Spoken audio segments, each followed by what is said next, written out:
আসসালামু আলাইকুম ওয়া রাহমাতুল্লাহি ওয়া বারাকাতুহু নাহমাদুহু ওয়া নুসাল্লি আলা রাসূলিহিল কারীম আম্মা বাদ।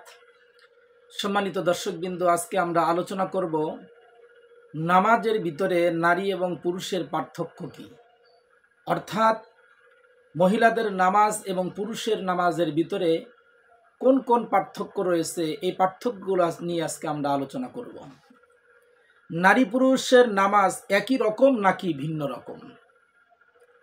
পুরুষরা যেভাবে নামাজ আদায় করে নারীরাও সেভাবেই নামাজ আদায় করবে, তবে কিছু কিছু বিষয়ে পার্থক্য আছে। যেমন 1 নাম্বার, পুরুষ তাকবীরে তাহরিমার সময় হাত বের করে কান পর্যন্ত উঠাবে, কিন্তু মহিলারা সর্ব অবস্থায় হাত কাপড়ের ভেতর রেখে কাঁধ বরাবর উঠাবে।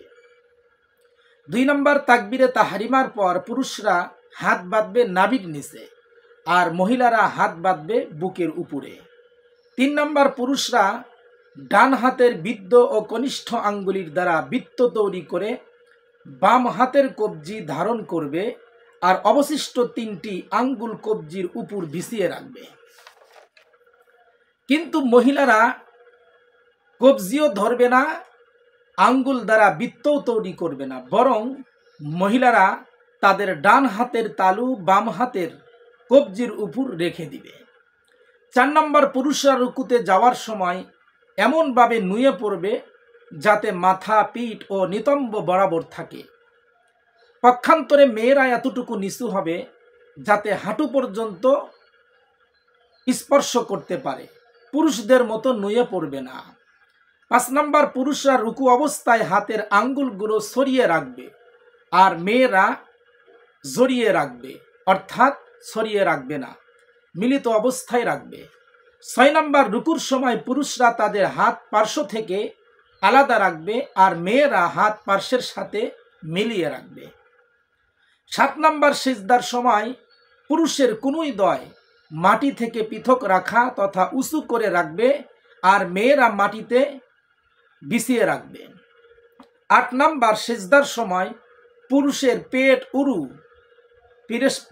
পেট উরু থেকে এবং বাহু পার্শ্ব থেকে আলাদা রাখবে আর মেয়েরা মিলিয়ে রাখবে। 9 নম্বর, সিজদার সময় পুরুষরা উভয় পা আঙ্গুলের মাথার উপর খাড়া করে রাখবে আর মেয়েরা বিছিয়ে রাখবে।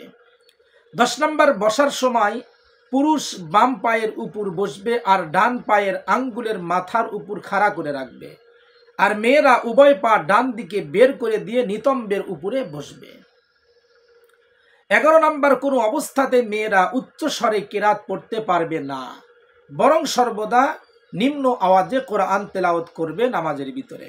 আর পুরুষরা যদি জামাতের সাথে নামাজ পড়ে তাহলে ফজর, মাগরিব ও এশার নামাজের প্রথম 2 রাকাতে কিরাত উচ্চ আওয়াজে পড়া ওয়াজিব। নামাজি ব্যক্তি যদি ঘড়ি দেখে তাহলে তার নামাজ নষ্ট হবে কিনা, অর্থাৎ কোনো ব্যক্তি যদি নামাজের ভিতরে দাঁড়িয়ে দাঁড়িয়ে নামাজের সামনের দেওয়ালে যে ঘড়ি লাগানো আছে এটা টাইম দেখে নেয় তাহলে তার নামাজ হবে কিনা। নামাজরত ব্যক্তি যদি মুখে কথা উচ্চারণ না করে শুধু ঘড়ির দিকে দৃষ্টি করে এবং সময় নির্ণয় করে তাহলে নামাজ নষ্ট হবে না, অবশ্য নামাজ মাকরু হবে, কেননা নামাজরত অবস্থায় এদিক সেদিক তাকানো মাকরু। তবে অনিচ্ছা সত্ত্বেও যদি ঘড়ির দিকে নজর পড়ে যায় এবং সময় নির্ণয় করে ফেলে এতে কোনো সমস্যা নেই। টুপি ছাড়া নামাজ পড়ার হুকুম কি? আমরা অনেক সময় দেখি অনেক মুসল্লি আছেন যারা নামাজ তো নিয়মিত পড়েন কিন্তু মাথায় টুপি দিতে চান না। অলসতার দরুন খালি মাথায় নামাজ পড়া মাকরু। অবশ্য যদি বিনম্রতা, হীনতা ও তুচ্ছতা উদ্দেশ্য হয় তাহলে কোনো অসুবিধা নেই, আর যদি নামাজের নিকৃষ্টতা উদ্দেশ্য হয় তাহলে তা কুফর হিসাবে সাব্যস্ত হবে।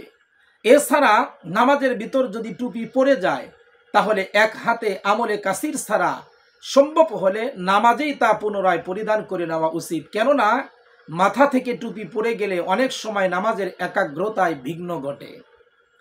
সম্মানিত দর্শকবিন্দু, এই ছিল আজকে আমাদের আলোচনা।